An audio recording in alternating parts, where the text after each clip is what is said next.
Yung tatay ko, si former Rodrigo Roa Duterte, tumakbo, hindi yun utot ha, ng presidente. Nagsimula siya,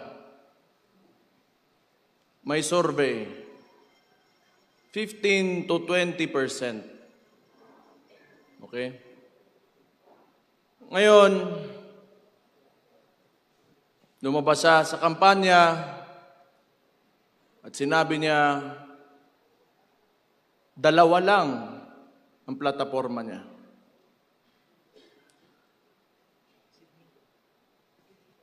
Drugs and criminality and corruption. Tatlo pala. Bobo ako sa math eh.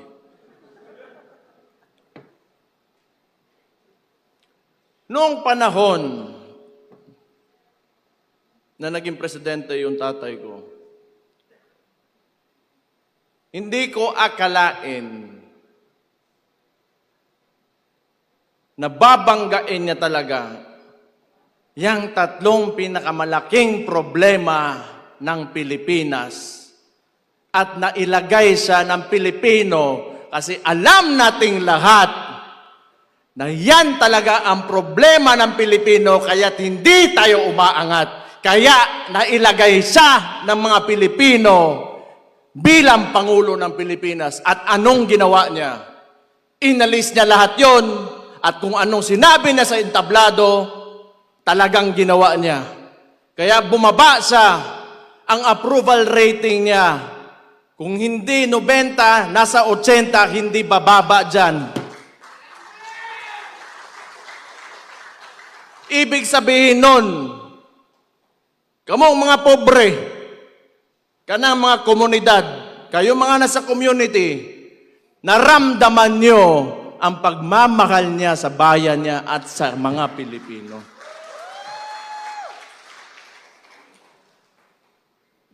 Ngayon, because my father, his core is a lawyer. He doesn't want to amend the Constitution, to change the laws or whatever to extend these terms. Because he respects the Constitution. Ngayon, tatanungin ko kayo. Kung kayo pagpipiliin ng panahon na yon, kung kayo lang, hindi galing sa kanya, itutuloy nyo ba yung termino niya? Itong si Marcos,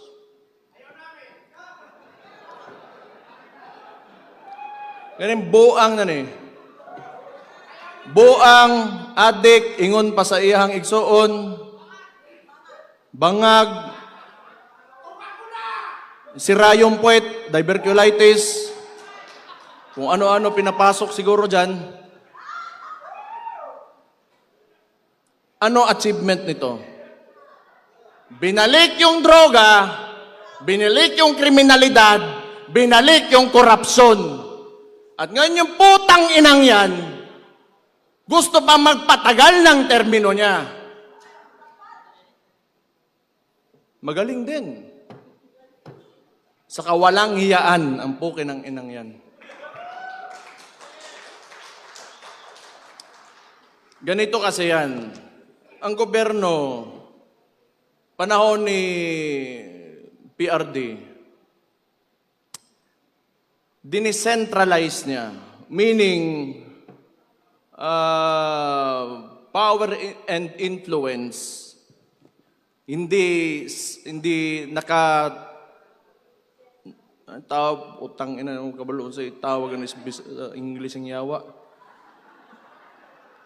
Hindi lahat nasa capital. So that, especially the budget, the allocations, lahat aangat. Etong si Marcos kasi, ito yung culture ng politika na galing pa noon sa mga Espanyol. May mga peninsulares, insulares, Indios. And yung mga kolonistang yan, the Spaniards, nung binigay tayo sa mga Amerikano, hanggat sa nagkaroon tayo ng so-called independence, hindi nila inalis ng sistema na yan. Kailangan malayo ang wealth gap sa mga oligarko, pati sa mga maghihirap, so that they can control. They have control over everything. They have control over politicians. They have control over the economy. At sila lang mayayaman, wala silang kompetensya. Kasi hanggat sa walang umaangat na Pilipinong pangkaraniwang tao, wala silang kompetensya. And that's what they want to maintain. Unsay gibuhat ni Marcos? Ang ginawa ni Marcos, because PRD oppose this kind of political system, pinadala niya sa Netherlands, potang ina siyang gago sa.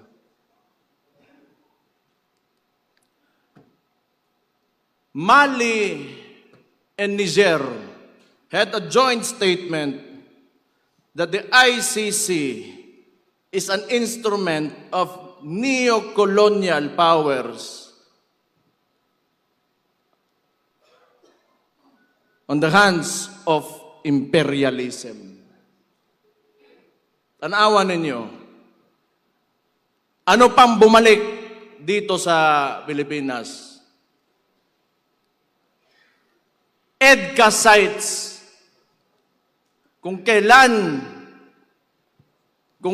yung panahon ngayon, nagkakagulo, nagmamahal yung preso doon sa Gulf area, sa Middle East. And they want to bring war here in the Philippines.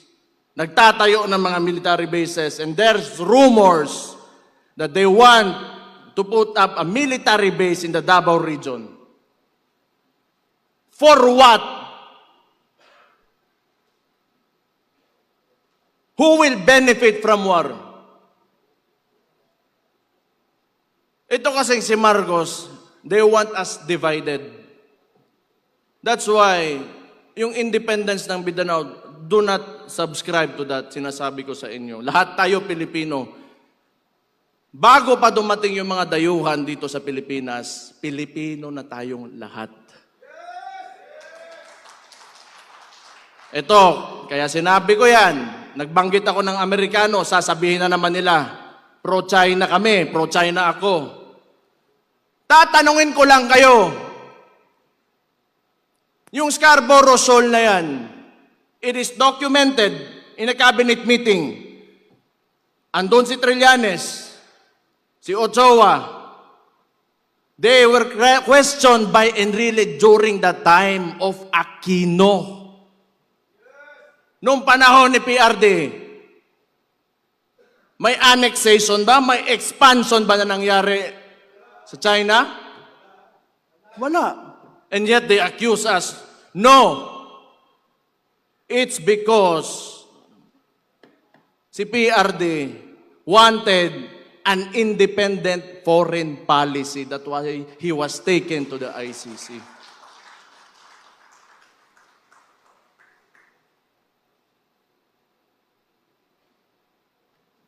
Muli na ta. Ahama mga taga Davao Oriental direbe. Tingog mo. Oy. Del Norte. Barm. Allahu Akbar.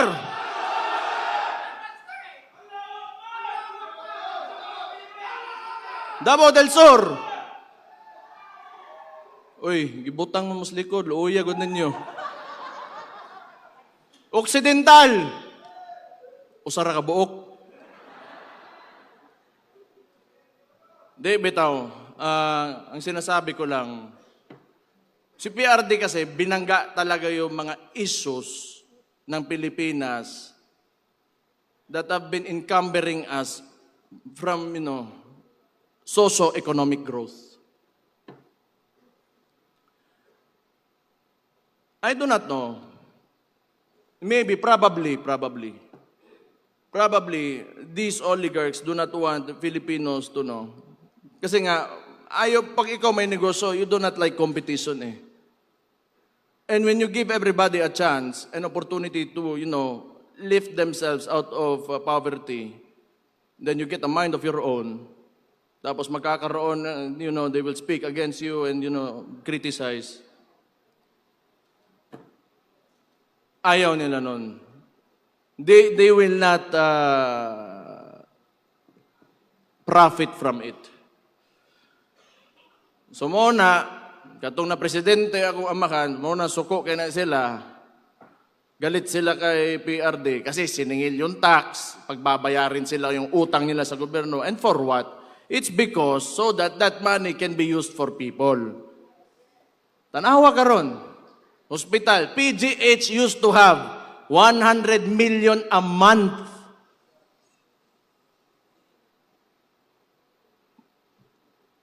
Nasaan ngayon? 60 billion, nakita nyo kanina. Kinuha sa PhilHealth. Minimum wage earner. Kung magkasakit ka, bibili mo ng gamot. Ano pambili mo ng bigas ngayon? Ano pang gastos mo sa eskwelahan ng anak mo? Saan mapupunta ang pobre na Pilipino if the government will not deliver the basic services that they deserve?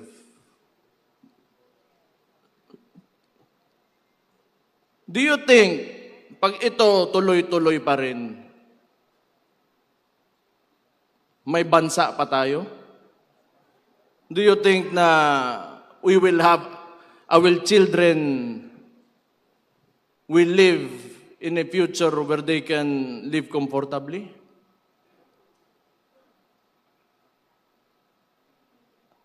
Tungod sa kwarta. Utang ina ng butangan na I hate that so much. It is the root of all evil. Kining mga congressman ba ni yes? Sige, butang ina ninyong tanan.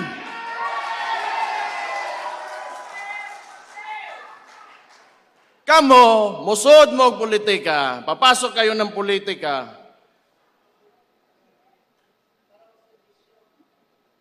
Para mong kwarta lang.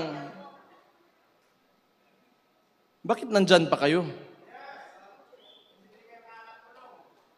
Bakit? You just want yourself to, you want everybody to see that you have a better house, a better car, you are richer than anyone else in your community?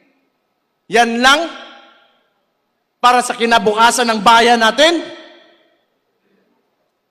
Utang ina, umalis na kayo dyan.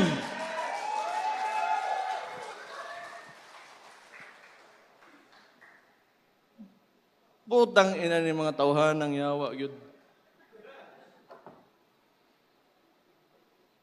Yun po si Mike Defensor. Ako man siguro ipapriso, ani. Pero mauuna yan si Harold Respicio.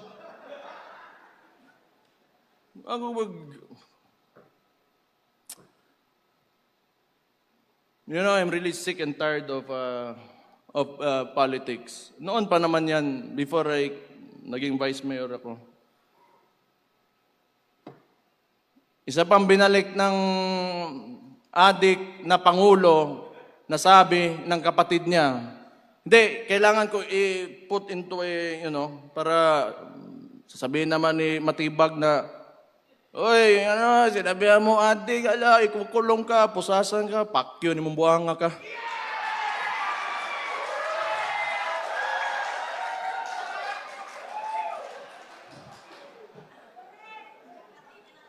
Bisaya pa, lo ni mo, choy.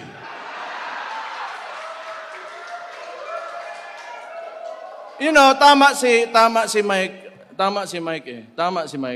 This is not even a silent martial law. It is martial law without declaring it formally. Ang dami nang nakukulong, may mga kaso, and for what? because they opposed, the actions of the administration. Why? Is that so wrong? Kung ikaw, Presidente, that would be good information for you to fix your country. Because it could be right. It could be good for the country. Bakit ayaw mo ng oposisyon? Bakit ayaw mo na pagsabihan ka kung ano yung nangyayari sa lugar mo? Kasi baka kasama ka talaga sa nakaw. At ano sinabi? Hindi naman tayo magtataka. Lumabas na nga si Martin Romualdez. That was actually an admission that there are anomalies in the preparation of the budget. Ang sinabi niya lang, hindi siya ang mastermind. And who is higher than Martin Romualdez? Sino susunod? Sino paperman ng budget? Ferdinand Bongbong Marcos Jr. Adik Bangag. Sabi ng kapatid niya.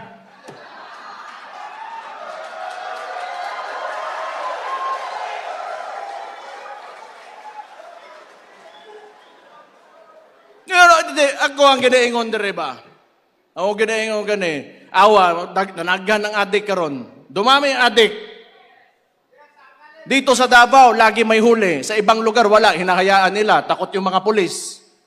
Kasi pag hinuli mo adik, magagalit si Bongbong. Kasi adik daw siya, sabi ng kapatid niya. Oh, ano mangyayari ngayon? Yung mga pamilya, sira. Breadwinner, yung tatay. Pag nagsabuyan, wala na, sira ulo, ayaw magtrabaho, bubugbugin yung asawa. Ano mangyayari sa household? Wasak yung pamilya, yung mga bata, saan papunta? Hindi papasok ng paaralan. Yung community, yung mga barangay dyan, apektado. Sino nagbabayad ng buwis? Sila mismo. The driving force of our economy are the communities. Ang kapobrehon, mong pasagdan na mabuang. Napatay Chief PNP mo ingon lang. Sasabihin niya lang, pampahaba lang ng oras sa trabaho ang putang inang drugs na yan. Tanawa unsa ka bangag ng presidentiya na, and you allow your Chief PNP to say that without reprimanding him. Tanaw ninyo, tingin nyo ba may kinabukasan pa ang Pilipinas pag nagpatuloy ito? Tangtangan yung Marcos dito. Ayaw ako'y mapriso. Kitang tanan siguro. Utang ina ni.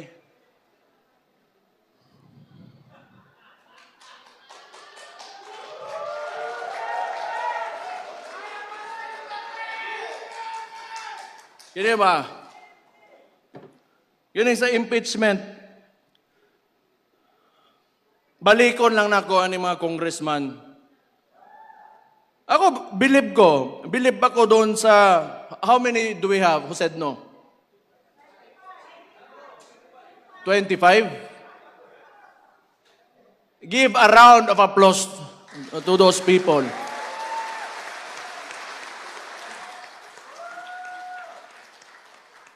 Butang yan kamo, taga Davao, pangampanya hito ninyo dito sa Manila. Okay, tabangi ito ninyo. Itong mga ni Nogyo daning kuhan. Kana na yung mga itlog ng mga congressman. Mutang ina nila. Kaya manag-yes. Huwag nyo na. Ano nga yun? 20 million. 5 million MOOE. 20 million outright cash. 5 million MOOE. Then 200 million budget. Si Dimple Mastura nag-no, di ba? Oh. Ha? Abstain. Nasto nga. Okay na. Pwede no, pwede yes. 200 million budget. And, ito pang narinig ko. Constitutional Assembly to extend the term of the incumbent politicians. That means including the congressman. So, kung nakinig lang kayo sa akin before the midterm elections, I already said this in Cebu, I said this everywhere I went. Yung bangag na yan, ayaw bumaba. Kasi alam niya, pag bumaba siya, makukulong siya. Nasa liderato kasi yan lahat. Kayo, mga leader kayo sa lugar nyo.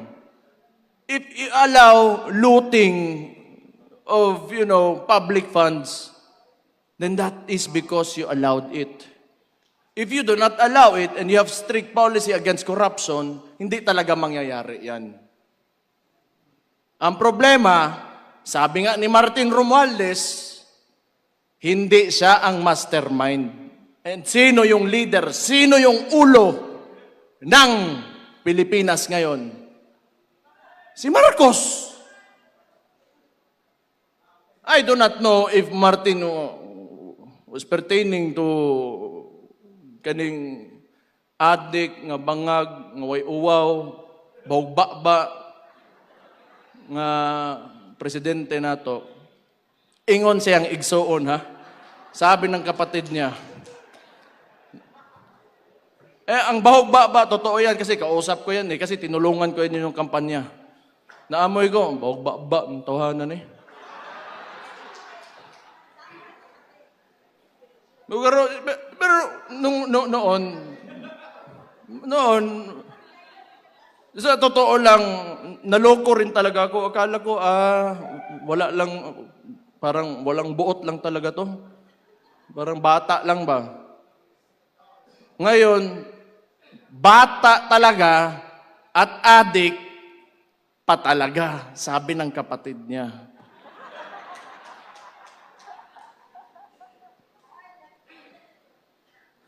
Pero, kapoy kayo si pangaway, Di, manggod, ganang ingani ba? Kita, daghan mamong politiko dire, daghan siguro marami tayo mga aspiring politicians dito. Kailangan nyo magsakripisyo. Kailangan ninyo buhian ang inyong attachment to material needs, money and material needs, attachment to power, attachment to... kasi hindi talaga aangat yung bansa natin if we go into politics para lang sa sarili natin. Okay lang, o gihatag, ibigay ng Diyos sa iyo, ihatag sa Ginoo sa imuha, nga musaka kasi imong kinabuhi, in whatever way, maayo, og naa, maayo, og wala, o kirabod. Pero do not ever forget the people around you that voted for you.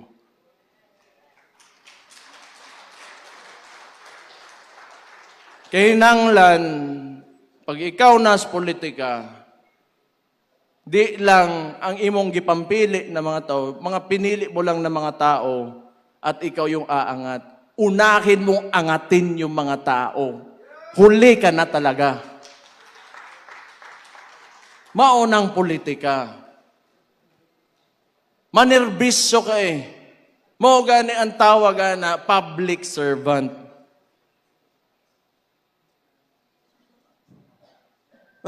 Ako, honestly, kapoy naman ko. Kapoy na ko ba? Kung naalay mo, kung naay mo pilde sa kuadre sa Davao, di okay. But pasabot, pas maayo na siya nga taon ako. Kay, I do not want to work in government for a president na ganito.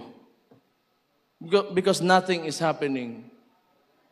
The people are suffering more and more. And I do not want to be a part of it. Na complicit ko sa nangyayari sa mga tao ngayon. But fortunately for me, Davaoenos, Davao region, are very resilient people. Mabuhay raman tag. Mabuhay raman ko tag ginamos. Kaya kanang nilungag nga saging. Okay na. Pero kanay mga tao sa mga urbanized sections of the country, medyo lisod eh. Dire natay prutas, natay bugas. Di man permi pod pero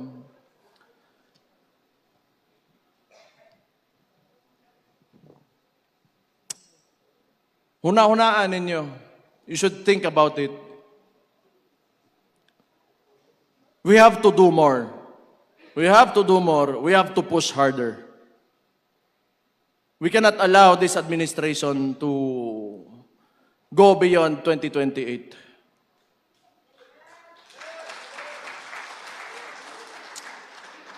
Ganito yung structure nila eh. So ngayon, they are supporting the left, the extreme left, mga makabayan, the NPA, because, and probably, coming from the statement of Marbil, that drugs is only to extend the work hours of people.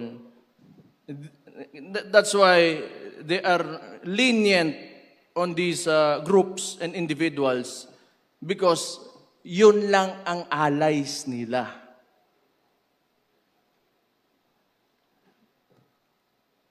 Lahat nga talaga na inayos ng previous administration by PRRD, binalik talaga ni Marcos.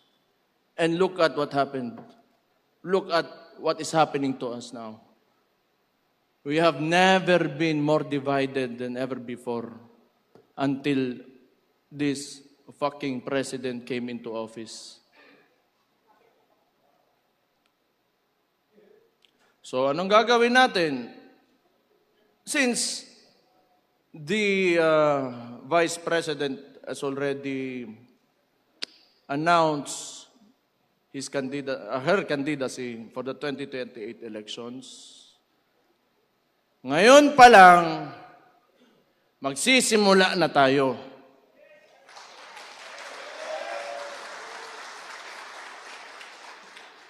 Pero sana nga, hindi aabot ng 2028 eh. Ano gusto nyo? 2028? Bukas.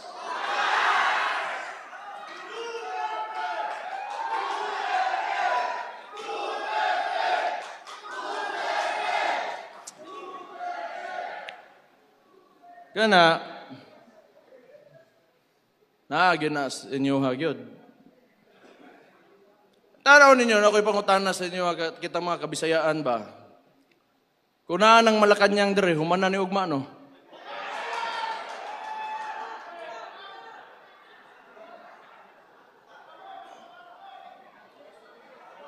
Kuanta eh, we are restrained by geography. Archipelago manggod ta, manglupad pa ta dito Manila, pero I do not know. Pero kabalo mo, unsa ka bugo gani si Marcos ba? Bugo gyud, bisag unsa bugo gyud. Ana. Bugo gyud.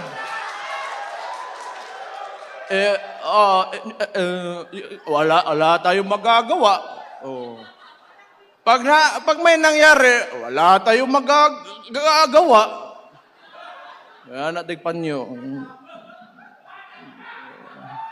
Limpyo tayo ng white powder dire. Usa wala chinchanso, ilong.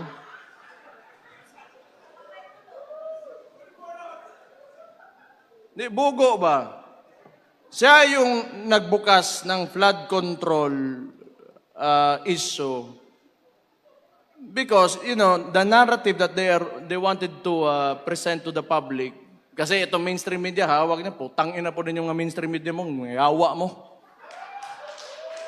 Tinuod man, ay mo, kalain na, kato mga trabahante, ang mga tag-iya, anak, mga tag-iya, fuck you.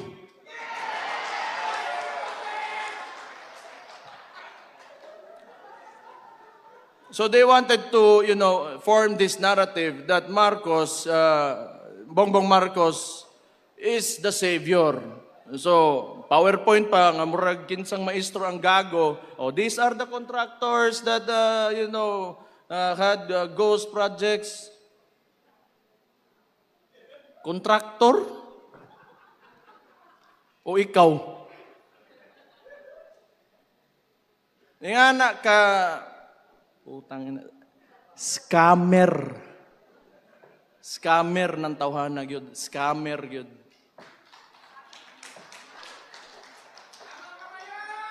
Hindi, kita nyo naman.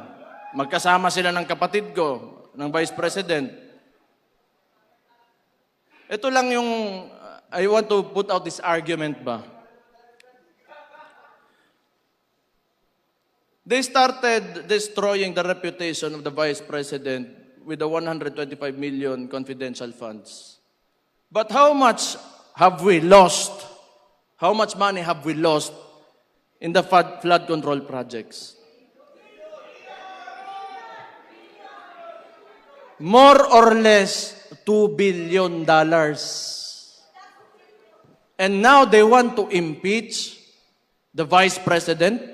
Sige, sabihin na natin na totoo yan dalawa. Just to be objective about the issue. 2 billion against 125 million, who will you impeach first? Putang ina ng gago. Anyway, optics kasi yan. And when 120 billion wasn't enough, ginawa na nilang 6 billion, they added more figures to it. Yan, gago na mainstream media yan. Yan yung ilalabas nila. So that people, they want to influence the people. Because mainstream media is stitched with pop culture. And people do not, are used to looking at mainstream media and pop culture. Kaya yung tao, nagugoyo ng administrasyon na to kasi hawak nila yung media eh. So anyway, alam ko naman, isa-splice pa rin nila yung sasabihin ko. But again, fuck you.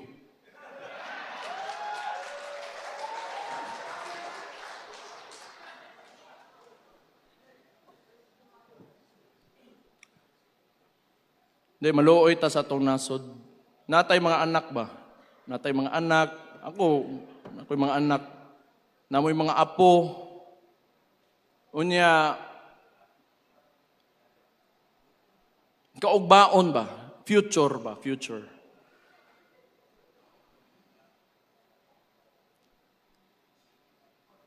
Hindi, ayoko yung mga anak ko na maglalakad. If they had to walk, around the city or out on the streets and they get mugged, hold upin sila. Or maybe some people will entice them to do drugs with them. Job opportunities are scarce. Wala silang papupuntahan, may natapos pero walang trabaho because of mismanagement of this current government. So ang tingin ko, 2028 man talaga ang it really depends on how you would approach the situation. If we see a lot of people, who want to,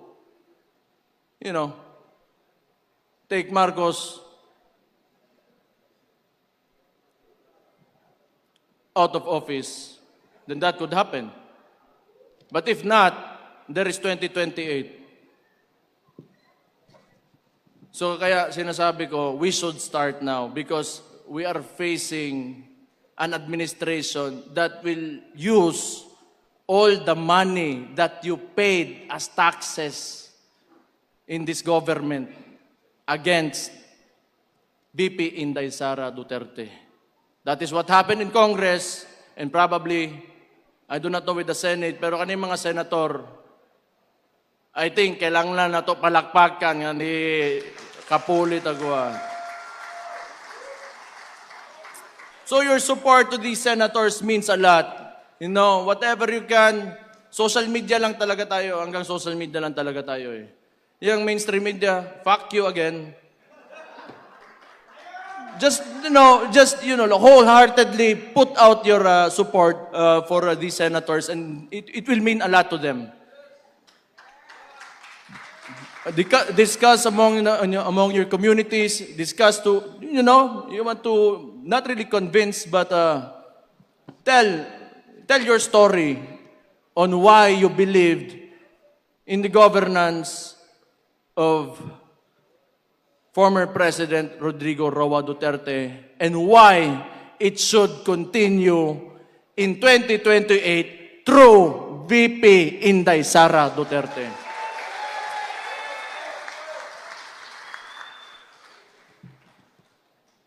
Guol ta sa atong kaugmaon, good. Sayang, manggod. Sayang. Everywhere I go, kaya tanongin nyo, taxi driver, mas nindot yun ang panahon ka ni Adto. Mas nindot yun. Ang maestra, sakaan ng sweldo. Police, military, sakaan ng sweldo. Okay, mana. Kinanglan ng good. Kailangan talaga sa government, you have to, increase salary. Para dili mangurakot. Mana kay... I do not know. Wala, I cannot, I am not in the position to, speculate on that, but that's what I think. Kung kapoy kayo nga, sige antos, o tiis ka ng tiis, living in a country where people in government and in politics only want money. Hustle na kayo na. So, note lang, we will see. 2028, tao na to, unsay mahitabo. Pero, inshallah,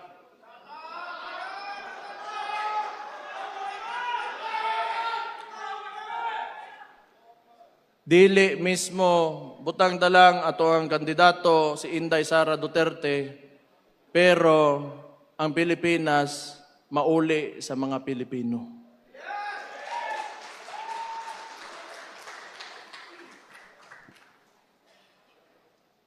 Tama na to, kapoy na kay story diri, paningtan ako. Ay, tama day. Namo ko yung story. Basta ikaw rin. Ako, unahan ko muna sila John Vic at saka Auntie Claire. Auntie Claire, si Mayor Baste, kung ano-ano na pinagsasabi. Hindi naman totoo yun. Una na takadaan day, kapoy ka, kag-alo. Pas John Vic, ginahuwat pa na ko John Vic nga muli-ili sa kuutin kay pisot ko no ko. What to John Vic lain po kayong pakitag utin siguro niya, no? O sige na lang, pasiganahan siya. Pero ang tuli manggod kani adto pakang man na, di ba? Pakang pakang. Kanang kang John Vic mas maguwang man na nako kung tuli siya. Pakang na iya ha. Ako German cat.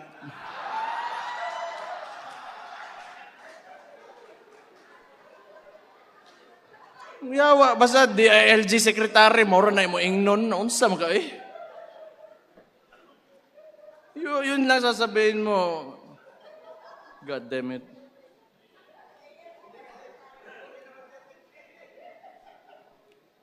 Nawala na yung usapang drug test eh, so penis test na yung susunod.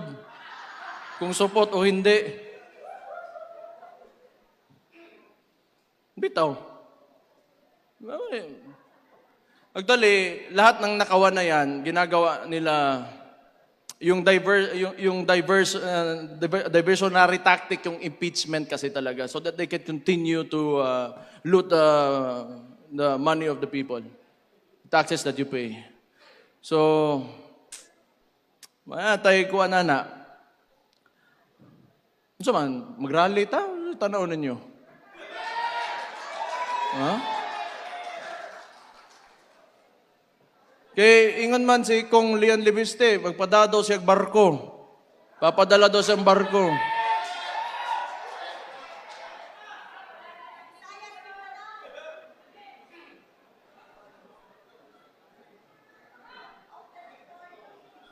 Pero I do not think kung 2 years, etong 2 years na to, mas lalala pa yan. Itong nangyayari na mga... Kadali, langgod sa mga eh. Yung ginagawa ng administration ron, weaponizing the bureaucracies and the departments of the administration, the government, mag-i-intensify pa yan. I told you. Tingnan nyo anong nangyari sa Senate. Tingnan nyo nangyari sa Senate. Nagputukan. Kaya gusto na naman nila kunin si Bato, ipadala doon sa ICC. Nalungkot ako. At the same time, medyo masaya rin kasi may kasama na yung tatay ko doon if ever that will happen. But, yeah, it's a bad joke. It's a bad joke. But, you know, nga na, gano'n, kaya itong administrasyon na to, it's not in its right mind. Wala talaga yan. Addict talaga, sabi ng kapatid niya. Addict talaga. And they are working with LP because si Lam, that's why LAM, Lam, Lisa Araneta Marcos, Aranetas are relatives of the Rojases. They are LP. Actually, walang makinarya yan si Marcos alone. The ones who are moving for Marcos and at the same time, tinitira din siya, are the Liberal Party. Kasi wala siyang makinarya eh. Tapos, parang ang sitwasyon ngayon, may Marcos, tayo, mga DDS, and the LP, they want to eliminate ang DDS muna. So they want to impeach VP Inday Sara. Tapos ngayon, gusto nila sa finals, sila yung maglalaban. Yan yung sitwasyon dyan. Pero wala. Di nila tayo kaya.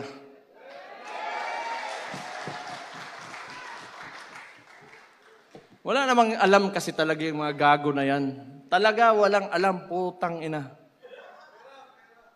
Kasi nga, sinabi ko, tulad ng Scarborough Shoal, you know, yung mga left na yan, sila man nasasabi, China, o sino ba? Trillanes, LP. Saan naman nag-backdoor nun? Kinesyon sa nga ni Enrile. Putang ina. EJK. O, kani ha? EJK. They want to, you know, convict ni akong amahan because of the allegations of EJK. O, kani LP niya. Kanang Tarlac, sa mga kuwang ko na, relatives na sa mga Aquino. Ang Hacienda Luisita. Oh.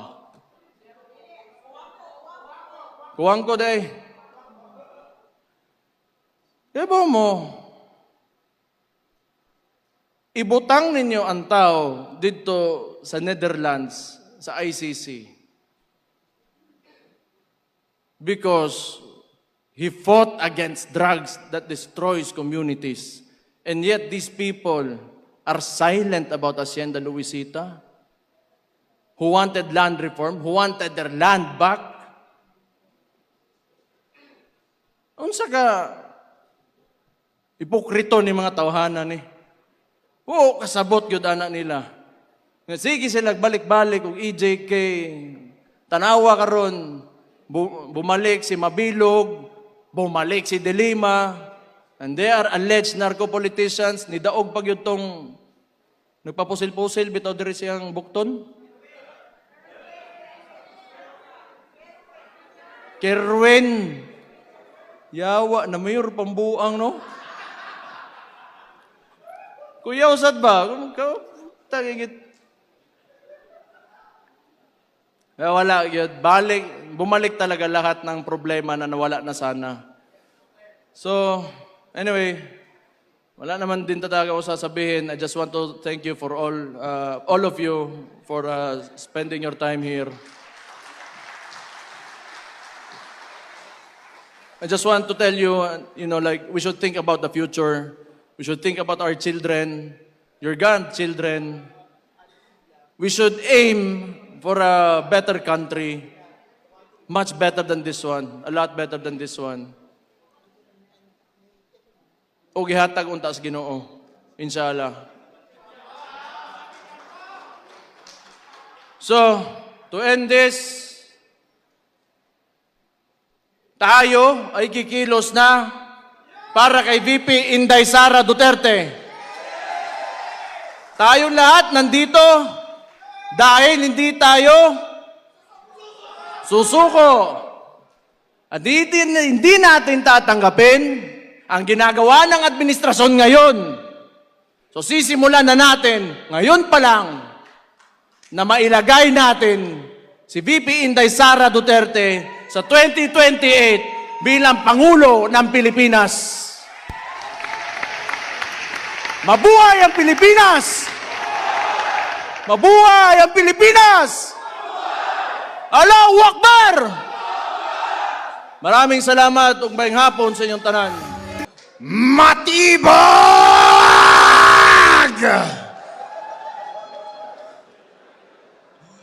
Matibag! Takot ba kayo kay Matibag? Oy, parang takot kayo, hindi kayo sumasagot. Takot ata kayong makasuhan eh. Oh! Iparinig nyo ito sa NBI sa Manila. Takot ba kayo kay Matibag? Isa pa. Takot ba kayo kay Matibag? Takot ba kayo kay BBM?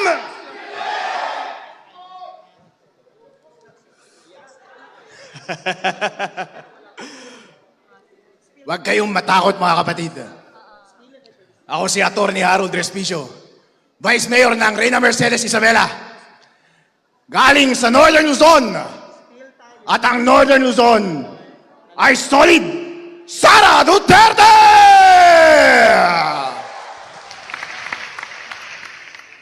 At kami dun sa Northern Luzon ay hindi natatakot! Kahapon, si Matibag, kinasuhan ako. Inciting to sedition! Inciting to rebellion! Bigyan natin siya ulit ng dahilan para kasuhan ako today. Gusto niyo yan? Alright? Kinakabahan yung mga nakaupo sa harap. Si Mike ang dami ng kaso. Nakasuhan rin yan kahapon eh. Nakasuhan rin si Senator Marcoleta. Para takutin kayong lahat. Pero natatakot pa kayo? Natatakot pa kayo? Alright! Maganda yan! Kapag sinabi ko matibag, sagutin ninyo yung damdamin nyo sa kanya. Pwede nyong sabihin, I love you. Or pwede nyong sabihin ng ibang bagay, okay? Lakasan ninyo ha. Hindi yon inciting. Kasi tinatanong ko kayo, sumasagot lang kayo. Freedom of speech yun, di ba? Alright. Matibag! Alright. Isa pa. Lakasan ninyo ha. Matibag!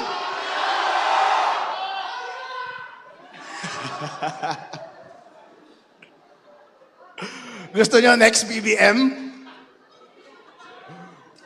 Alright, sagutin ninyo ang gusto natin gawin kay BBM. Ala, kinakabahan na sila. Ito, pwedeng illegal ito. Pero sabi nila, kinasuhan ako dahil meron akong sinabi nung nakaraang Rage Visayas. Tinanong ko kasi sila dun sa Visayas eh. Gusto nyo na ba silang patayin? Ay, wag kayong sumagot! Diyan tayo kinakasuhan eh. Kasi sinabi ko, gusto nyo na ba silang patayin? Hindi. Ang sinabi ko, gusto nyo na bang patayin? Alright, sandali. Pero ang korupsyon, hindi ba? Yun ang tinanong ko. Pag nagtatanong ka, hindi inciting yun, di ba? I'm just asking. And sumasagot lang kayo. Okay? Ngayon, gusto kong sabihin ninyo, ang gusto nating gawin kay BBM. Alright. Gusto nyo? Alright. Wag lang patayin kasi yung patayin, illegal yun eh. Alright? Okay, handa na kayo. Lakasan ninyo. Iparinig nyo kay BBM. Hanggang matakot siya sa kanyang upuan. BBM! Alright. Isa pa. BBM! Okay. Alright. Halo-halo. Pwede. Walang kaso yun. Walang kaso yun. Ito, isang tanong ito. Wala ulit kaso ito. Pero gusto kong tanungin sa inyo, ang sagot sa gusto nating gawin sa korupsyon. Pwede nating sagutin, panatilihin, pwede rin naman nating sabihin, patayin. Alright? Lakasan ninyo ha. Anong gusto nyong gawin sa korupsyon sa Pilipinas? Patayin! Patayin! Patayin! Patayin! Patayin!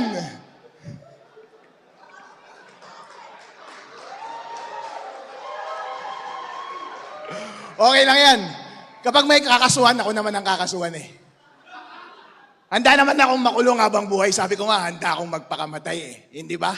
Eh sabi nila, inciting daw yun kapag sinasabi kong handa ba kayong magpakamatay o handa akong mamatay? Eh si Ninoy Aquino nga, sabi niya Filipinos are worth dying for. Pero inciting ba yun? Hindi. Dahil lahat kayo ay bayani at willing kayong magpakamatay para sa ating demokrasya! Kaya tinatanong ko kayo ulit, willing ba kayong mamatay? Yun. Mamatay na tayong lahat.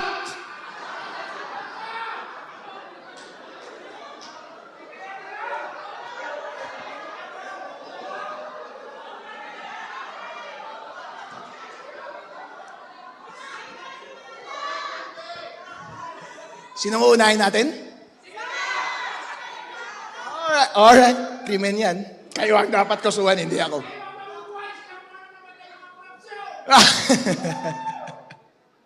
Okay. Mga kababayan, ito po ay ginagawa nila sa atin para tayo ay takutin. Pero karapatan po natin magsalita, hindi po? Hanggat hindi naman illegal ang ating ginagawa. Isa po akong abogado, alam ko ang sinasabi ko. Alam ko ang elements of inciting to sedition. Kapag ine-engganyo ko kayo, yun ang inciting. Pero kapag kayo ang sumasagot at tinatanong ko kayo, hindi inciting yun. Freedom of speech niyo yun. Kaya nila ako kinasuhan ay para tumahimik ako. Gusto nyo ba ako tumahimik? Gusto nyo ba ang tumahimik? Tatahimik ba tayo? Hindi po tayo tatahimik. Kayo po ang tunay na bayani ng ating lipunan ngayon. Dahil kayo po ay nag-ingay, meron po tayong nagawa. Meron tayong upper hand ngayon sa Senate. Yehey! Imagine po ninyo, hindi kayo nagsalita. Hindi nila mararamdaman ang pulso ng taong bayan. Dahil ang taong bayan, sino ang gusto nilang presidente? Duterte! Duterte! Duterte! Di ba? Dahil narinig yon ng mga senator, bumaliktad sila. Pero kapag hindi po kayo nagsalita, talo na tayo sa Senate. At kapag kayo ay pagbibigyan, si Boy matibag ngayon at matatakot at tatahimik, yung kanilang istorya niya ang masusunod. At malina ang appreciation ng ating mga elected officials sa Senate. At baka isipin nila gusto natin ng impeachment. Gusto ba natin ng impeachment? Gusto ba natin ng impeachment? Ayun. Kaya magpatuloy po kayo sa pag-iingay. Huwag po kayong papatibag kay matibag. Alright? Atin pong suportahan si VP Sara Duterte hanggang matapos yung impeachment process. At ipagdasal natin sa Panginoon na hawak natin ang mayorya until then. At makakaasa tayo ng susunod na maging Pangulo ng Pilipinas ay si VP Sara Duterte! Duterte! Duterte! Duterte!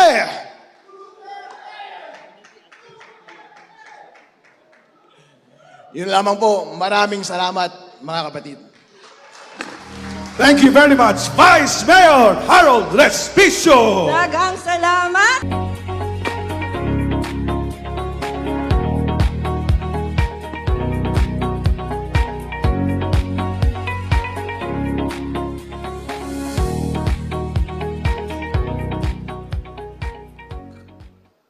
Mga Kabisaya, mga Kamindanao, maayong hapon kanatong tanan.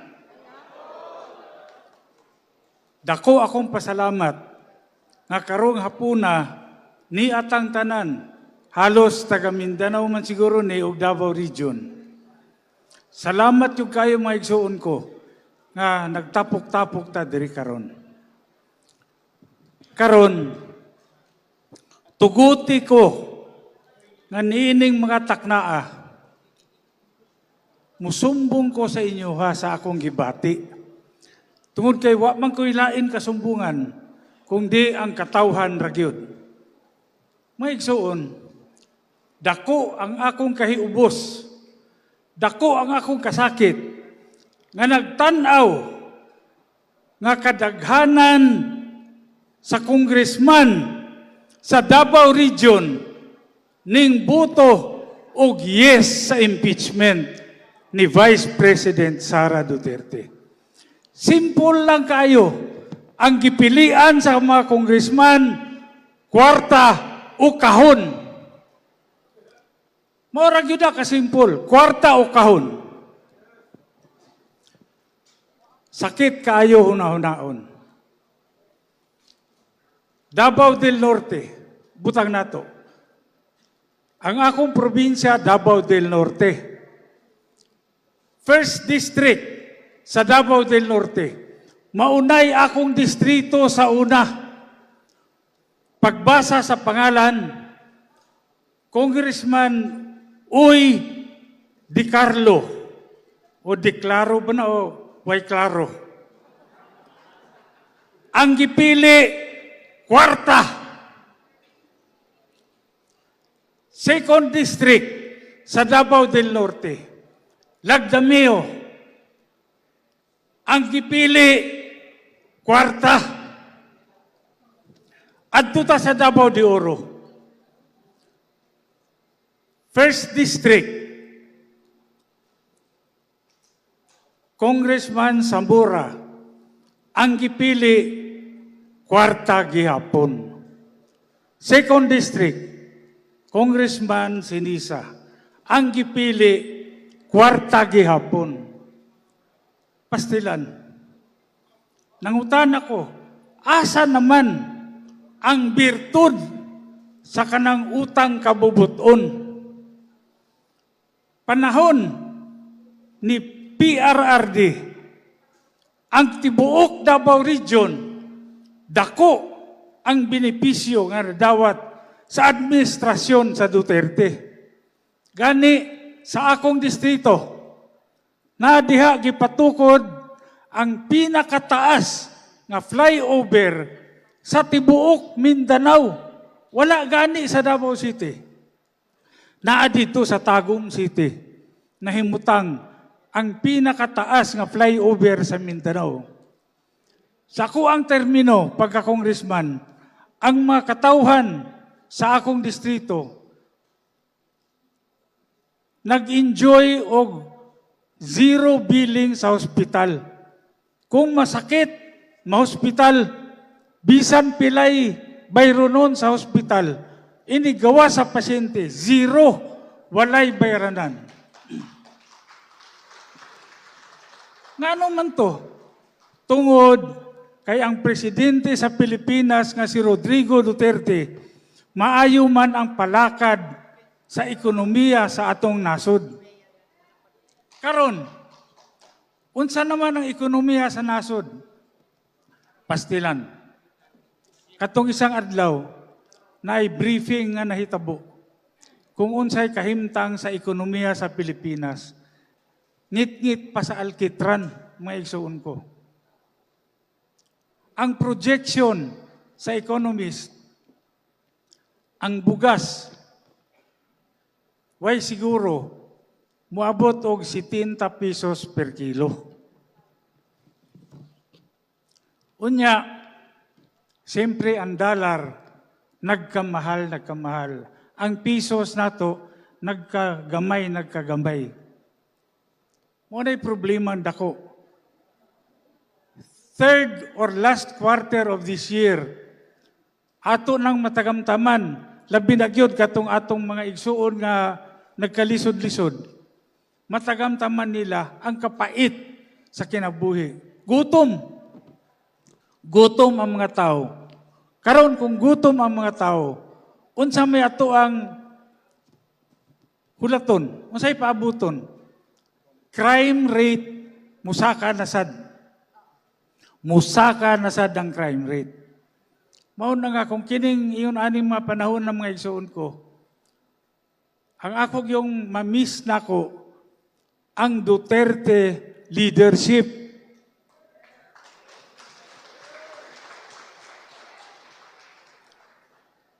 Usahay magunahuna ko, maghinukto ko yung ko pastilan ng kinabuhi. Sa una, panahon ni Rodrigo Duterte, daghan siya og gipapriso nga adik. Daghan. Ang kasakit, paglingkod sa adik, gipapriso sa siya sa adik. Pastilan. Unsa kapait ang kinabuhi.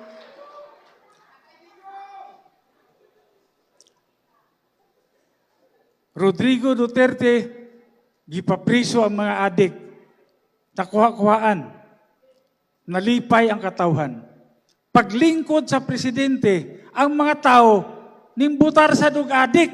Ang adik ka presidente, mao'y nagpapriso kang Rodrigo Duterte.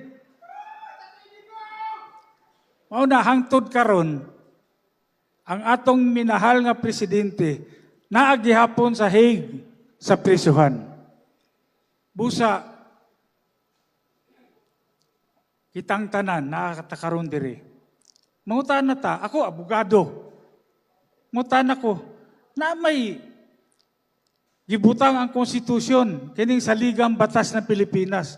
Nakabutang dito nga kung ang presidente nayabag na, di na makabuhat sa iyang trabaho, na may vice presidente nga pwede nga mupuli sa presidente.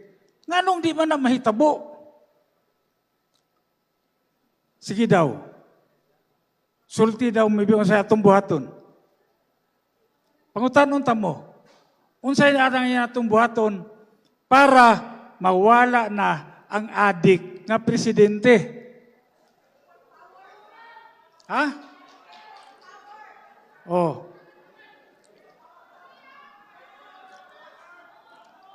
Di lang ko musulti kung unsay atong buhaton. Kay base no niya og malipay si Mike Defensor na say kauban nga madimanda. Napa si Harold Respicio. Humanda pag istorya si Harold? Humanda. Bitaw. Muna mga igsuon ko. labi na gyud katong mga taga Davao, no? Karong umaabot nga 2028 nga piniliay. Maghinuktok ta. Di man ta masuko nga ning luib sila sa ato. Pero hangyo ko sa inyo, ayaw sad mo kalimot. Ayaw mo kalimot kung unsay gibuhat nila sa atoa karon. Di ta masuko nga niluib, pero di ta po ta kalimot nga ning luib sila sa atoa. Kay kung buot hunaon, ang Pilipinas is a Republican state. Is a Republican state. Unsay buot pasabot. The supreme power is held by the people through their representatives. Representative government nanta. Naay representative ang mga katawhan sa Kongreso, naay representative ang katawhan sa executive branch of government. Apan, sa Davao del Norte, klaro ang pulso sa katawhan nga dili sila gusto nga ma-impeach si Vice President Sara Duterte. Klaro. Apan, nga anuman nga ang mga representatives nila sa Congress ning butar og yes, gikwarta, imbis nga protektahan ang atong silingan, ang atong ka-region sa Davao Region, tingalata, mas gipalabi nila ang kwarta kaysa atong amigo nga taga Davao. Mabitaw nga kami sa Davao del Norte.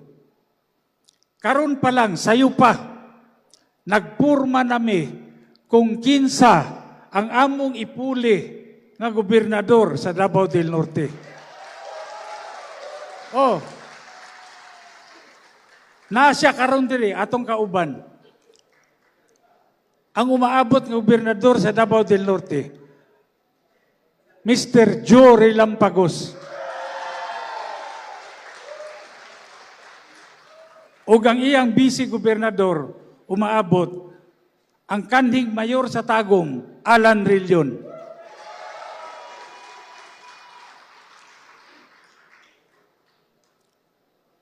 Kanang duha ka congressman, wa pa ko kay balo, kinsay among iatbang anak. Oh, wa pa mi, magsabot-sabot pa mi, kinsay iatbang. Kay usahay maglibog ko. Nay, niingon si kaning number 1 namo nga board member sa distrikto, si board member Jigs Relampagos. Kunya, niingon sad si former mayor sa Samal, si Aldavid Oy, nga mudagan sa siya congressman. Iyon ko, mas daghan, mas gwapo. Sige, magpinatsanay mo diha. Mag-referee lang ko. Bitaw, ako, ganahan kay ko no nga, ang PDP laban, sultihan ta mo, naanay pinaka-loyal nga nakita nako nga membro, ang nag-inusara nga ning daog niadtong niaging eleksyon, taliwa sa mga tikas tanan, pero ning gawas gihapon nga madaogon. Ug kani bisan og panitan nimo ni PDP laban yun ni. Kini walay lain kung dili ang kasamtangang konsehal sa munisipyo sa Santo Tomas, Joshua Bebis. Narito, tindog palihog. Oh.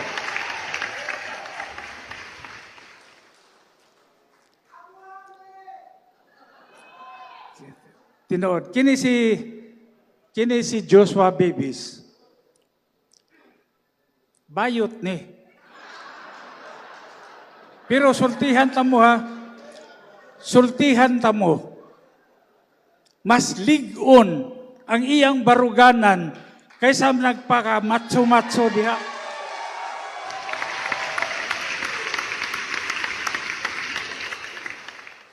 Daghang kayo sa Davao del Norte. Daghang nagpamatso-matso. Matso-matso. Pero walay baruganan. Wala.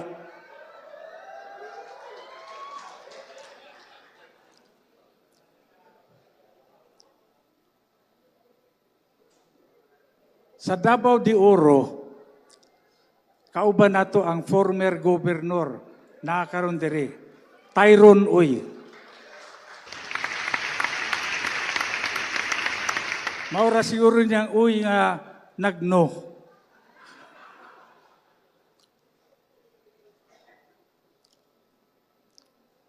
Kini okay ni nga uy si Tyron. Pero iyang mga igsuon, iyang uyuan, murag dili maayo nga uy.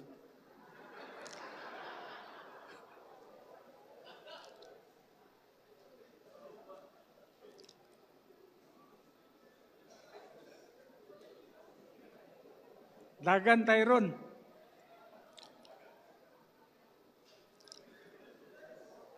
Oh, sa Davao de Oro, napoy loyal nga membro ang PDP laban. Nana ba diri si Franco Tito? Wala. Wala pa?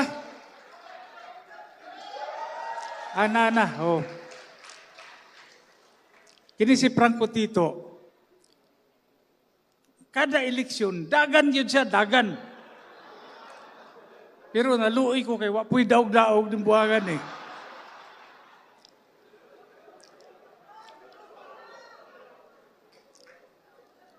Ang nakagwapo lang kang Franco Tito, bisa kung saon ni, panitan ni mo ni, Duterte yun ni.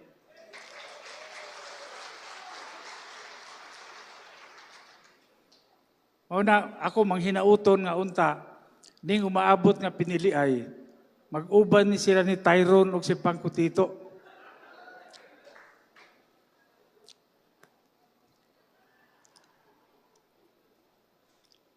Ang uban, kailang kus politiko tanan diha, del Norte, de Oro, abot sa Davao Oriental, kaila ko. Sa Davao Oriental, nahiubos po ko kay ang isa ka congressman, murag si Congressman Almario, nag-abstain. Abstain.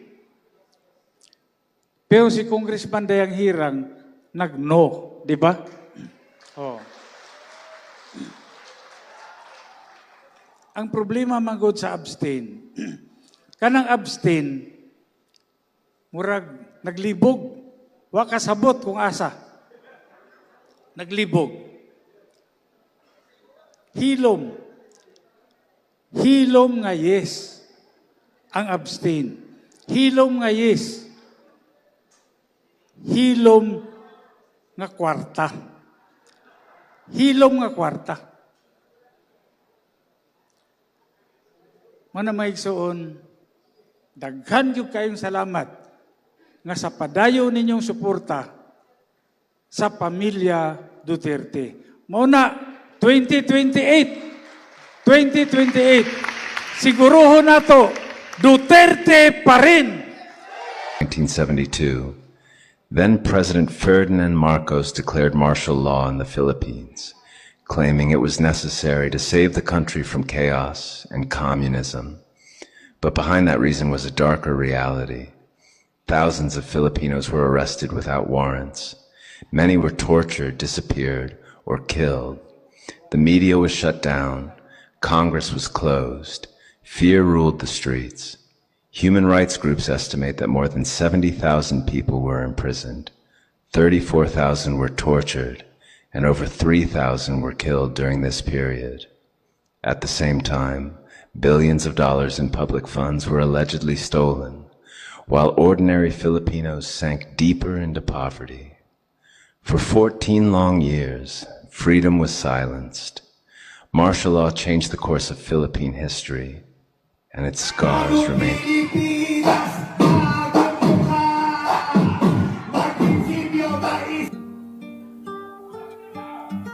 Ganun na reaction ng expected video yan kasi pamilya. Kayong mga sundalo, kilala man ninyo ako. Anong kasalanan ko? Kayong mga Pilipino, mga sundalo, anong ginawa ko? Hayaan mo lang makita nila ang tatay nila. 80 anyo. Si Romy nakakabisado, si Romy nakakabisado.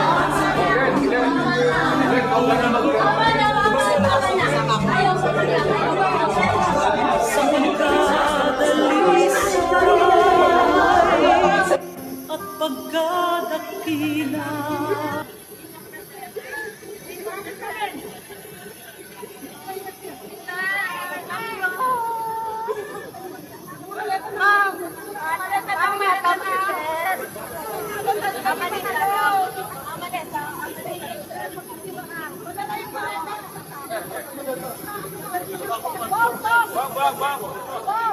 Buhay ang Pilipinas! Alam nyo mga kasama, 2 araw nakaraan, nakita ko pinatawag si Attorney Harold Respicio ni Attorney Matibag ng NBI. Pagkatapos nag-post si Attorney Respicio, anong sabi mo? You fucking shit. Tawa ko ng tawa kay Harold Respicio. Kinabukasan, kami naman ni Senator Marcoleta ang may kaso. Pang-5 kaso ko na po to. Pang-5. Kung titingnan nyo, yung sitwasyon natin, noong 1986, halos parehong-pareho. Di po ba? Bagsak ang dolyar. Ang tataas ng presyo. Hirap na hirap ang bilihin ng taong bayan. Pag iniisip ko, sabi ko parehong-pareho.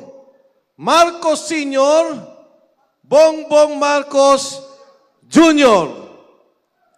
Sino ang nagnakaw nung panahon ni Marcos?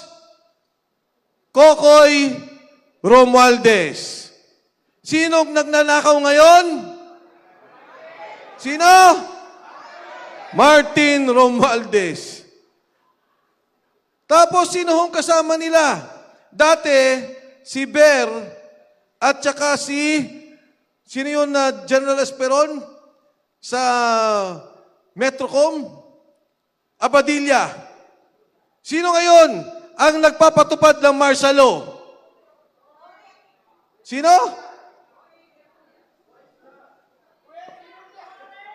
NBI. Sino nagpakulong kay Pangulong Duterte, yung gumawa sa ICC? Trillanes. Si Trillanes at si Matibag. At kung titingnan ninyo, nung panahon noon, pinatay nila si Ninoy Aquino. Ngayon, ikinulong nila, dinala sa ibang bansa si Pangulong Duterte. Noon, may Cory Aquino. Ngayon, may Sara Duterte. At si Mayor Baste, noon, may Chris Aquino.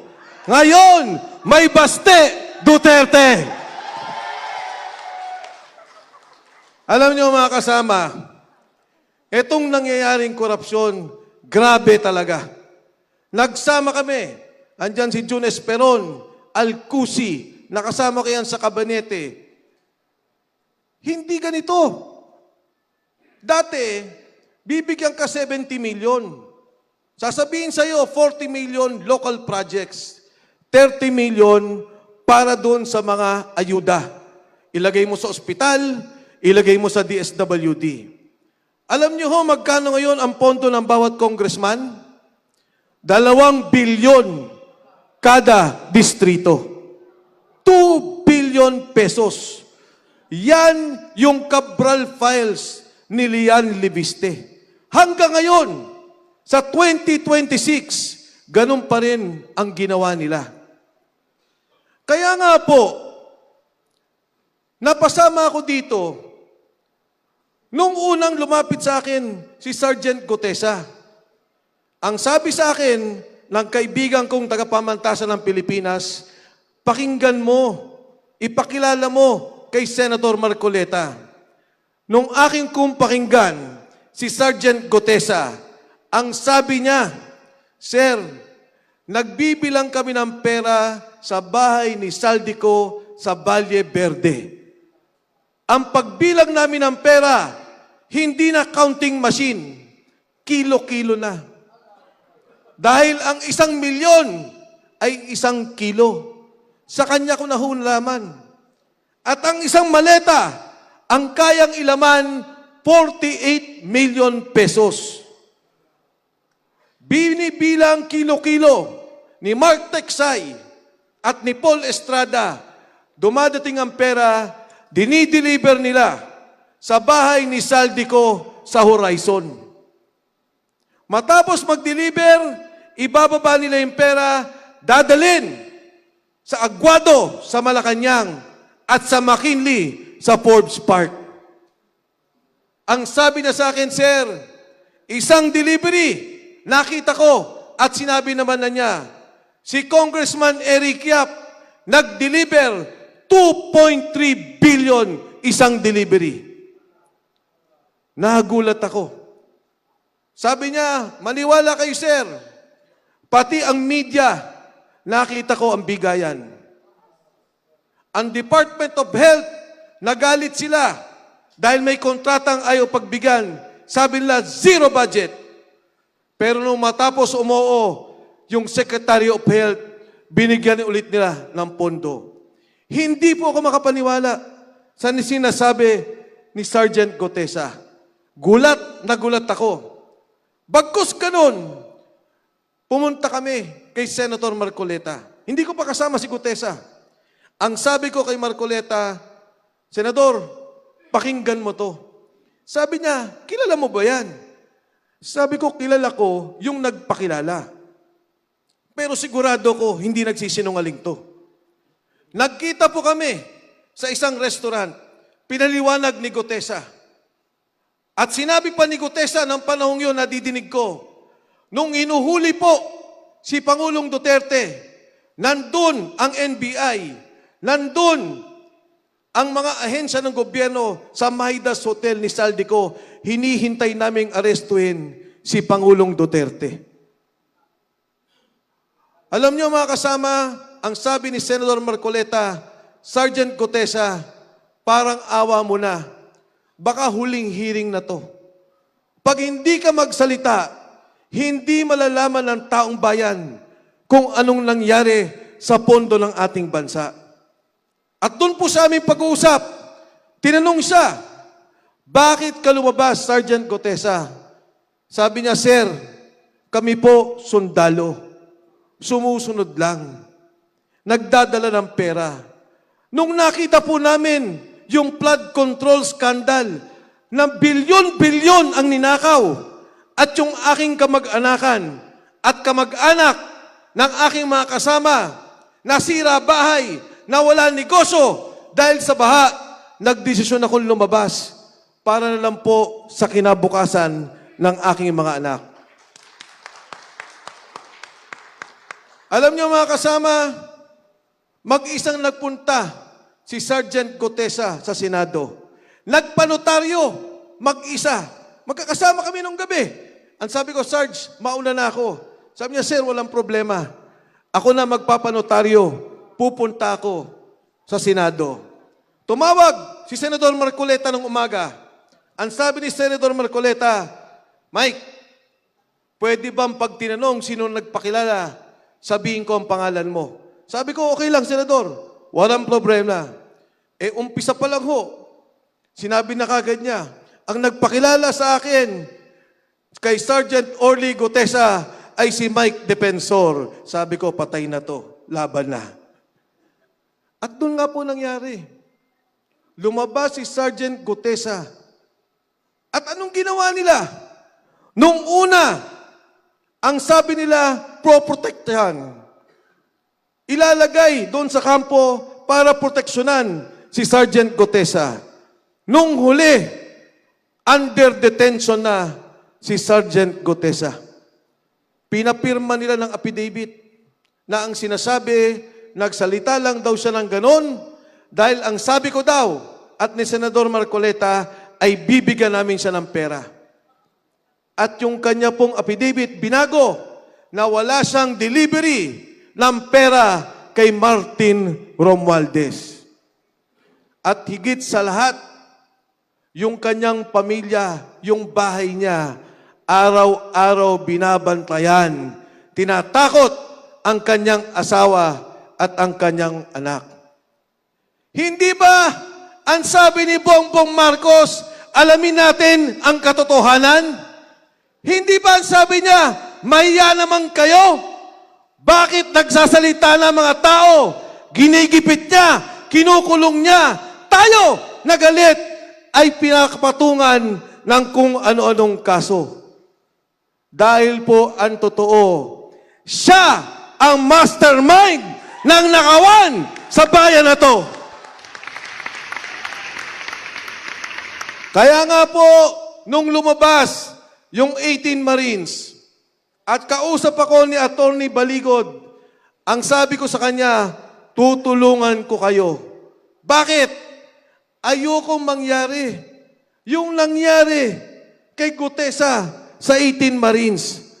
Ayokong ikulong sila, takutin ang pamilya, at papirmahin mag-affidavit para baguhin kung anong nalalaman nila.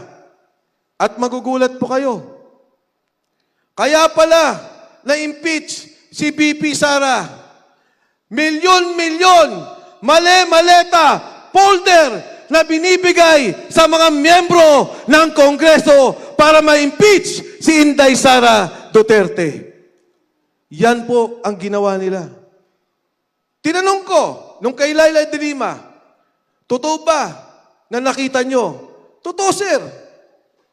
Kasi pala, itong 18 Marines, pinagdi-deliver ng pera ni Saldico kay Martin Romualdez.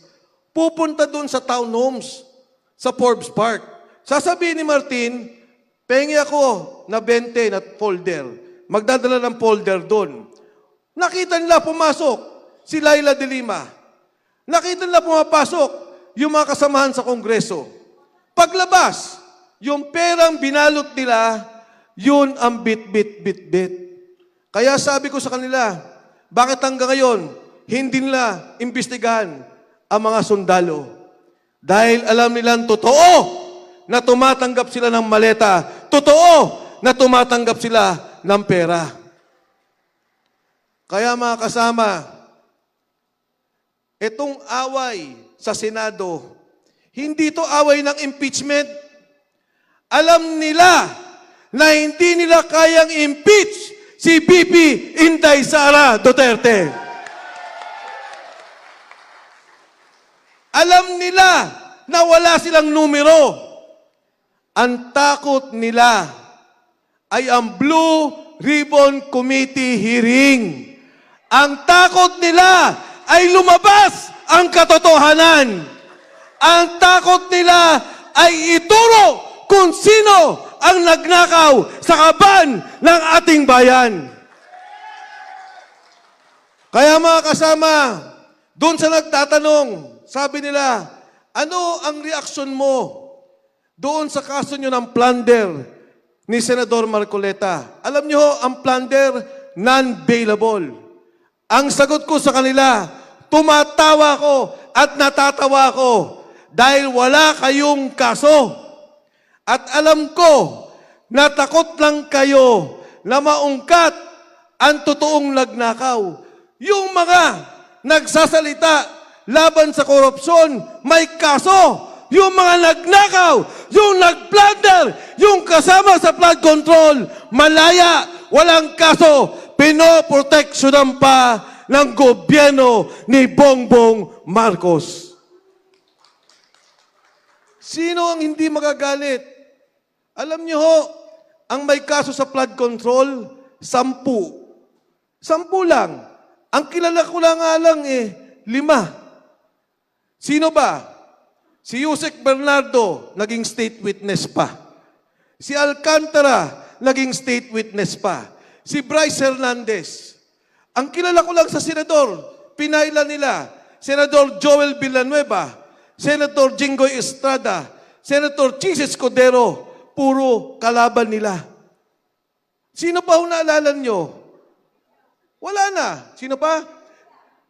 Si Bong Revilla. Kinasuhan nila. Doon sa kasong yun, 4. Si Bong Revilla, Alcantara, Bernardo, Bryce Hernandez. Yung 3, sweet witness. Si Revilla, nakakulong. 4 lang ang kasama doon. Si Revilla pa ang nakulong. Ngayon nung nakita kami ni Senator Bato, bago siya pumunta ng Senado, pinagtatawanan siya. Ang sabi sa kanya, gumagawa siya ng kwento, takot siya. Nakita niyo nangyari. Hinabol talaga siya. Huhuliin siya. Sino may dala ng warrant? Gobyerno ba? Trillanes, ni hindi gobyerno ang nagdala ng warrant, ni hindi natin alam kung totoo ang warrant. Nung makita ko si Senator Bato, ang sabi ko kaagad, Senador, ang bilis mo palang tumakbo. Sabi niya, Mike, ensayado ko, 6 months. Pero sabi ko, Senador, grabe pala, ikukulong ka talaga nila. Kasama si Senator Bongo sa ICC. At malamang, ipilit nilang isama si BP Inday Sara Duterte. Bakit? Dahil takot sila na may kalaban. Dahil takot sila sa 2028, alam nila, hindi maihinto, hindi mabibigilan si Inday Sara Duterte na susunod na Pangulo ng Republika ng Pilipinas. Balik tayo mga kasama sa ating sitwasyon sa ngayon. Bakit ngayon kinakasuhan lahat? Dahil ayaw nila na may magsalita. Ayaw nila na may mag-question. Ayaw nila na may magalit. Noong panahon ni Marcos Sr., kailangan isara ang Kongreso at Senado. Ngayon, nabili na nila ang Kongreso, nabili na nila ang Senado, pilit binibili ang Korte Suprema, kaya kailangan na lang ipahuli tayo na nandito. Papayag ba tayo? Lalaban ba tayo? Mga kasama, lahat tayo dito sigurado ako magkakaroon ng kaso. Iisa-isahin nila tayo. Sabi ko sa mga kasamahan sa Lanao, pagka nagkaroon na ako ng unbailable at kinasuan na ako, nagkawaran, doon ako magtatago sa inyo. Paano? At bakit tayo pinapatigil? Dahil sa trilyon na ninakaw nila. Trilyong piso ang ninakaw na pondo. Sa Kongreso, bawat proyekto bibilin mo. At si Saldico mismo nagsabi, 30% bawat proyekto. Pag kumuha ka ng 1 bilyon, ibibigay mo agad kay Saldico ang 300 million. Kaya po ang nangyari, ang sabi ni Saldico, yung 100 billion ni BBM, hindi lamang 2025, 2022, 2023, 2024, 100 billion. Bukod pa sa delivery ng pera. Anong sabi ng mga marino? Sir, tinanong ko, magkano ba ang delivery? Sir, minimum 500 million pesos. Minimum. Gano'ng pinakamalaki? 4 billion pesos. Kailan ang delivery ninyo? 3 times a week. 3 beses, 1 linggo ang delivery nila. Nung lumabas ang 18 Marines, ang sabi nila, sinungaling. Hindi totoo. Eh sabi nyo, si Saldico magnanakaw. Di ba? Sabi nila, si Saldico ang mastermind. Eh bakit nagsalita yung mga bata ni Saldico? Etong delivery namin, sabi nila, hindi totoo. Yan pong sinabi ni Gutesa at yung sinabi ng 18 Marines, sila mismo ang nagdadala ng pera. Sila mismo ang nagdidirekta ng pera. At ito po yung malungkot. Nung kinausap ko ang 18 Marines tungkol kay Pangulong Duterte, kinwento nila sa akin, pagdating ng airport, susunduin na nila ang commissioner ng ICC. Dadalin sa hotel, may susi na bayad na nila. Dadalin doon sa Raffles, sa bahay ni Saldico, doon sa Maidas, sa hotel ni Saldico. At dadalin doon ang mga witness. Bit-bit ni Senador Trillanes. Ibinuo ang kaso 2023. Ibinuo ang kaso matapos ang eleksyon. Pinagplanuhan na ang Pangulong Duterte. Kaya po yan ang ginawa nila, kidnapping. Kinidnap ang Pangulo. Kinidnap ang isang Pilipino, isinurrender sa banyagang batas at banyagang korte. Matapos dun, anong sinunod? Si Inday Sara Duterte, impeach. Impeach. At matapos po niyan, hindi natin nakita, nagkaroon ng flood control scandal. Nakita ngayon yung ninakaw na pera, maraming nagsalita, maraming nagalit, marami ang patuloy na tumutuligsa. Pero lahat yan, kinakasuhan nila. Ang huling usapan ng Kongreso at Senado, ang gusto nila, extension ni BBM. Extension ng Kongreso. Sabi nila sa mga congressman, eto pera, eto ang proyekto, at huwag kayong matakot dahil ma-extend ang Kongreso, extended si BBM, maligaya na naman ang araw ng mga buwaya sa Kongreso. Ngayon mga kasama, binabalik ko ang tanong sa inyo. 1986, nagkarevolusyon. Magmula ng 1972 na martial law. Ngayon po, nakikita natin, muling ibinabalik ang martial law sa ating bansa. Kaliwat kanan ang nakawan ng pondo. Lalaban ba tayo? Lalaban ba tayo? Kayo ba ay natatakot? Kayo ba ay mapapatahimik? Kung ganoon mga kasama, patuloy po natin palakasin ang ating grupo. Patuloy po natin palakasin ang ating samahan. May pera sila, may baril sila, pero tayo, mas malakas ang laban natin sa kanila.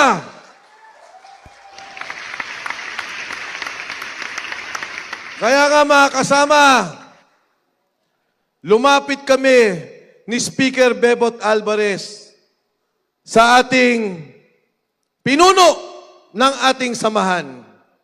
Ang sabi namin sa kanya, Mayor, kailangan namin ng isang leader. Kailangan namin na may tumayo bilang simbolo ng aming pagkakaisa.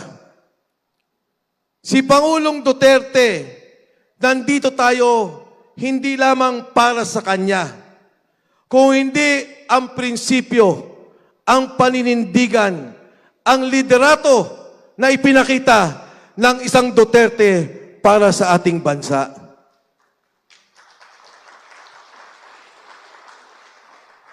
At kailangan natin ang taong to, ang totoo, sa daan-daang pagkakilala ko sa kanya, ni walang interes to sa politika. Walang interes sa pera. Walang interes sa puder. Ang interest nito, protektahan ang iniwang legasiya ng kanyang ama at proteksyonan ang sambayanang Pilipino. Matatawa ka talaga. Yung mga Marcos, grabe, katalamak sa poder. Ayaw bumitaw. Ayaw mawala. Ang mga Duterte, ayaw maging presidente. Umaayaw, umiiwas. Dahil alam nila, sakripisyo at trabaho para sa sambayanang Pilipino. Yan ang tatak Duterte. Kaya po sa hapong ito, nais kong kilalanin ang ating pinuno, ang tatayo para sa atin, ang magpapatuloy ng laban ng ating bansa. At naniniwala po ako, balang araw, magiging Pangulo ng Republika ng Pilipinas, Mayor Baste Duterte! Duterte! Duterte! Duterte! Duterte! Duterte! Duterte! Duterte! Duterte! Duterte! Duterte! Duterte! Duterte! Duterte! Duterte!